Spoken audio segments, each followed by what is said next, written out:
कनक कनकते सौ गुनी, मादकता अधिकाय। वा खाए बौराए जग, वा पाए बौराए। इसका अर्थ है कि जब हमारे पास धन संपत्ति आती है, सोना आता है, कनक का अर्थ होता है सोना, और कनक का अर्थ धतूरा भी होता है। तो इसका अर्थ है कि हम यदि धतूरा खा लेंगे तो हम जो है नशे में हो जाएंगे। उसी प्रकार से यदि हमारे पास सोना आ जाएगा, यानी धन संपत्ति, असीम धन संपत्ति आ जाएगी, तो भी हम जो है नशे में आ जाएंगे, बौरा जाएंगे, और हम किसी को भी कुछ नहीं समझेंगे। तो आइए जानते हैं ज्ञान गंगा के इस 3 पत्ती कार्यक्रम में कि सोना आने से व्यक्ति किस प्रकार से बौराने लगता है, वह कैसी कैसी हरकतें करने लगता है। तो कहते हैं कि सर्वे गुणाः कांचन माश्रियन्ति, सभी गुणों का वास सोने में होता है। यानी हम धन संपत्ति आ गई, हमारे पीछे हजारों लोग आ गए चलने फिरने वाले, हमारी चाटुकारिता करने वाले, झूठी प्रशंसा करने वाले, और हमको चने के झाड़ पे चढ़ा रहे हैं। हम भी सोचते हैं कि हमारे पास बहुत पैसा है, हम इससे कुछ भी कर सकते हैं, कुछ भी किसी के साथ कुछ भी कर सकते हैं। लेकिन यदि हम इसका सही प्रकार से उपयोग करें, कहा गया है आलोकयत कुमार लक्ष्मी में प्रथमम यम लब्धापि खलु दुखेन परिपालते। हे कुमार, पहले लक्ष्मी को ही देखो, सोने को ही देखो। इसको प्राप्त करना तो आसान है, लेकिन इसका पालन पोषण करना कठिन है, क्योंकि यह जो सोना है यह हमारा दिमाग खराब कर देता है।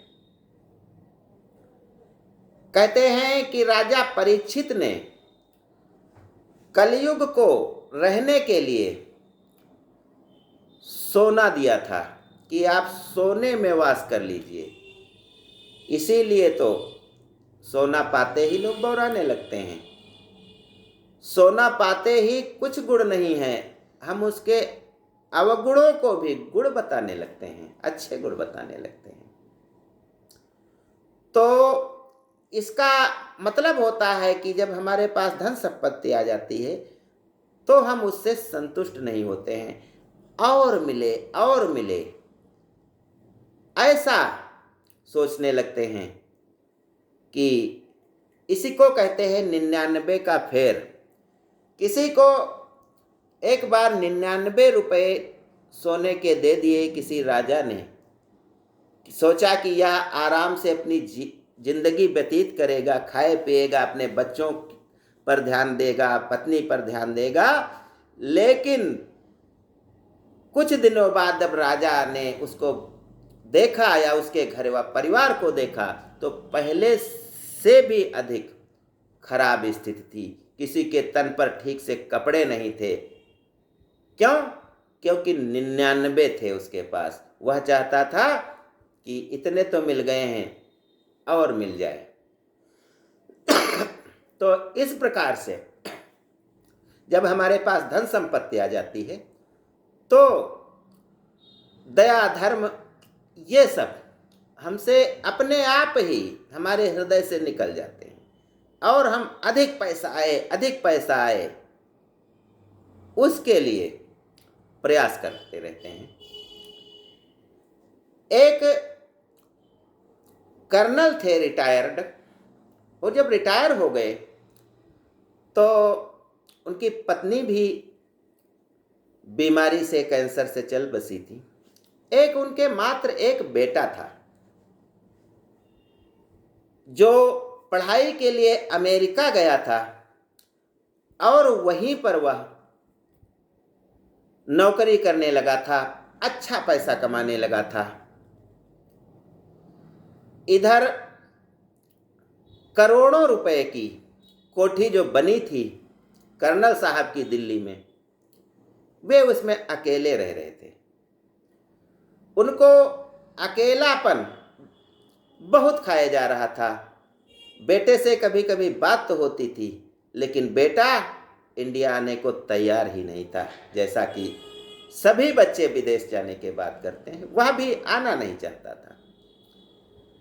इधर अकेलापन पिता को इतना खल रहा था कि उसने सोचा कि मेरी कोठी में बहुत से कमरे बेकार पड़े रहते हैं, तो क्यों ना इसको मैं, लोग होटलों में रुकते जा कर के हैं, तो इसमें मैं मेहमानों को निःशुल्क रोकने लगूं, कोई पैसा न लूं, तो हमें कंपनी भी मिल जाएगी, खाना पीना भी साथ हो जाएगा और हमको अच्छा भी लगेगा। यह सोच करके उसने कुछ मित्रों से, कुछ लोगों से बताया, थोड़ा प्रचार प्रसार कराया, तो धीरे धीरे उसकी कोठी में रुकने के लिए, निःशुल्क रुकने के लिए लोग आने लगे। कोई जोड़े से आता था, कोई अकेला आता था। कर्नल साहब बहुत खुश होते थे और उनकी निस्वार्थ भाव से सेवा करते थे, खाना पीना सब साथ में करते थे और जब चलते थे तब भी बहुत अच्छे ढंग से उसको रखते थे। एक बार उनके यहाँ एक नवविवाहित जोड़ा आया, उनकी कोठी में रुका, लेकिन जब सुबह वह गया है तो पत्नी की जो उसकी जो जोड़ा आया था उसमें जो महिला थी उसकी पायल छूट गई। कर्नल साहब बहुत व्याकुल हुए। कोई रजिस्टर बनाए नहीं थे कि मोबाइल नंबर लिखें, और वो इतना व्याकुल हुए कि मैं इसको कैसे वापस करूं, यह किसी की धरोहर है। कुछ दिनों तक व्याकुल रहे, फिर आस पड़ोस के लोगों से उन्होंने उस पायल को लेकर के कहा कि एक जोड़ा आया था, उसकी पायल भूल गई, मेरे यहाँ रखी है, तो मैं क्या करूं। लोगों ने कहा ठीक है, आप तो सेवा करते ही हैं, इसको आप बेच लीजिए और जो पैसा आए वह आने वाले जो मेहमान हैं उन पे खर्च करिए, आपकी छवि भी अच्छी बन जाएगी और सब कुछ अच्छा रहेगा। आपको यह बेच करके दूसरों की सेवा में लगा देंगे तो आपको आत्मग्लानि भी नहीं होगी कि मैंने किसी का सामान रख लिया, फिर आपने रखा थोड़े है। उनकी समझ में आ गई, उन्होंने उस पायल को बेच लिया जा करके, उनको पैसा मिला, दूसरों की सेवा में लगा दिया। फिर कुछ दिनों बाद एक फिर नवविवाहित जोड़ा आया हनीमून मनाने के लिए, तो वह जब चला गया तो उसके हीरे की अंगूठी रह गई। अब उन्होंने किसी से पूछना उचित नहीं समझा, उसको भी बेच लाए और कुछ पैसा उसी से अपना भी कुछ खर्चा वर्चा चलाने लगे, उनको अच्छा लगने लगा। फिर एक जोड़ा कुछ दिनों बाद आए, उसके सोने की अंगूठी रह गई, उसको भी अब वो बेचने लगे, उनको अच्छा लगने लगा, उसी की दारू पीने लगे और आराम से रहने लगे। अब उनको कोई चिंता नहीं थी। फिर जब कुछ दिन हो गए, कुछ किसी का कुछ सामान नहीं रहा, तो उनको अब चिंता हुई किसी का रह क्यों नहीं रहा है सामान, क्योंकि उनको लालच आ गया था कि उससे बेच करके हम सब सामान लाते हैं, अपना भी खर्चा उसी में चला लेते हैं। फिर जब नहीं रहा तो अब जब कोई जोड़ा आता था, धन संपन्न होता था, तो वे उसको मतलब सोचते थे कुछ रह जाए। फिर भी जब नहीं कुछ रहा तो उन्होंने कुछ नशा वगैरह देना शुरू कर दिया। नशा दे देते थे और थोड़ा सा सामान उसका चुरा लेते थे। उसके बाद यह आदत और बलवती हुई, लालच और उन पर हावी होता गया। अब उन्होंने ज़्यादा डोज देना शुरू किया और ज़्यादा सामान, ऐसा सामान उठा लेते थे जो वह तुरंत न देखे और बाहर घर जाके देखे, वो सोचे कहीं गिर गया होगा, ऐसा करने लगे। फिर भी उन्हें संतुष्टि नहीं मिली। अब वो और व्याकुल हो गए धन संपत्ति के लिए। तो जब कोई 4, 6, 10 लोग आते थे, तो इसमें से जब कोई बहुत बड़ा पैसे वाला आता था तो उसको वो मार दिया करते थे और उसका सारा धन संपत्ति ले लिया करते थे। अब कर्नल साहब एक एक लुटेरे के रूप में बन गए थे। क्यों? क्योंकि सोना आने से आदमी बौरा गया था। धन संपत्ति का मोह उन पर प्रबल हो गया था, हावी हो गया था। तभी कुछ दिनों बाद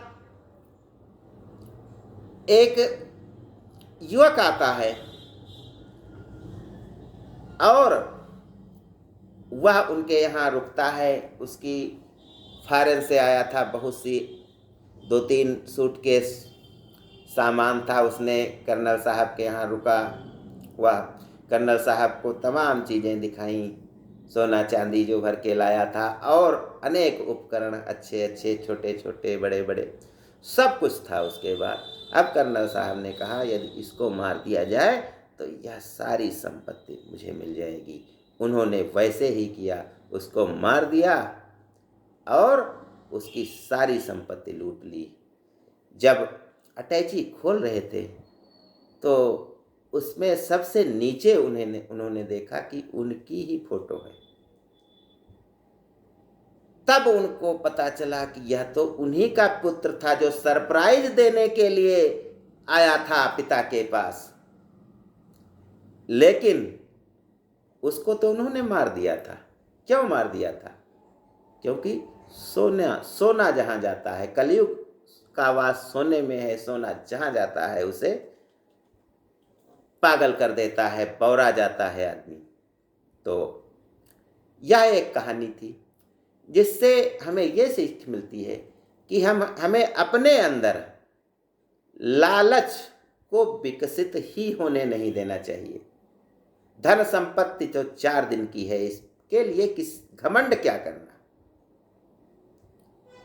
और यदि हम ऐसी भावनाएं प्रबल रखेंगे, ऐसी प्रतिज्ञा लेंगे कि हमको कोई लालच कभी छू के नहीं जाएगा, तो हमारा जीवन सफल होगा। मोह होता है, धन संपत्ति का हो, चाहे संतान का हो, चाहे जिसका हो, और यह हमें मानसिक रूप से परेशान कर देता है। हमें नाना प्रकार के मानसिक रोग लग जाते हैं, डिप्रेशन में चले जाते हैं। ये आज का नहीं है, पहले का भी है। गोस्वामी तुलसीदास जी ने इसीलिए तो लिखा था, सुनौ तात अब मानस रोगा, जिनसे दुख पावहि सब लोगा। लोभ सकल रोगन का मूला, जिससे पुण्य उपजहि बहुसूला। तो हमें यह कहानी शिक्षा देती है कि हमें लोभ नहीं करना चाहिए, लालच नहीं करना चाहिए, निस्वार्थ भाव से जो भी काम है करना चाहिए और अपना जीवन सफल बनाना चाहिए। ज्ञान गंगा में बस आज इतना ही। जय हिंद, जय भारत।